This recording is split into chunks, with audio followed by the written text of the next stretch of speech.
नमस्कार मित्रांनो, जय महाराष्ट्र। उद्धव ठाकरेंच्या शिवसेनेसाठी मोठी आनंदाची बातमी या ठिकाणी समोर येत आहे। उद्धव ठाकरेंच्या झालेल्या पोटनिवडणुकीमध्ये उद्धव ठाकरेंच्या शिलेदाराने मोठा दणदणीत विजय मिळवला आहे।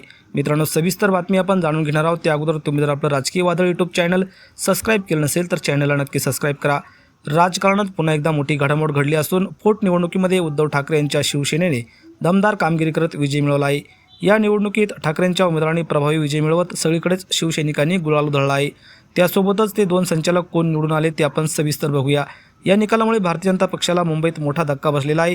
ही पोटनिवडणूक केवळ स्थानिक पातळीवर नव्हती तर आगामी ज्या काही महत्त्वाच्या 3 ते 4 वर्षांनंतर निवडणुका येणार आहेत त्याची नांदी होती असं राजकीय विश्लेषक सांगतात। 6 ते 7 महिन्यापूर्वी मुंबईत बेस्टची निवडणूक पार पडली। यावेळी ठाकरेंच्या शिलेदाराने सगळीकडे आघाडी मिळवली होती। मात्र त्यानंतर जो निकाल रात्री लागला त्यामध्ये भाजपच्या काही सोबतचे सहकारी होते त्यांचा विजय झाल्याचं सांगितलं जातं। त्यामुळे या निकालामध्ये तेव्हा काही काळं होतं का अशी जोरदार चर्चा होती।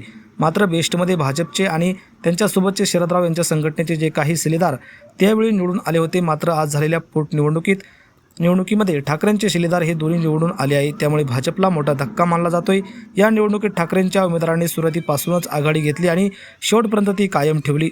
मतदारांनी मोठ्या प्रमाणात मतदान करत ठाकरेंवर विश्वास दाखवला। या विजयामुळे ठाकरेंची मुंबईतील पकड अजूनही मजबूत असल्याचं या ठिकाणी स्पष्ट होत आहे। मित्रांनो, या विजयाबद्दल तुम्हाला काय वाटतं? तुमच्या प्रतिक्रिया कमेंट बॉक्समध्ये नक्की व्यक्त करा। धन्यवाद।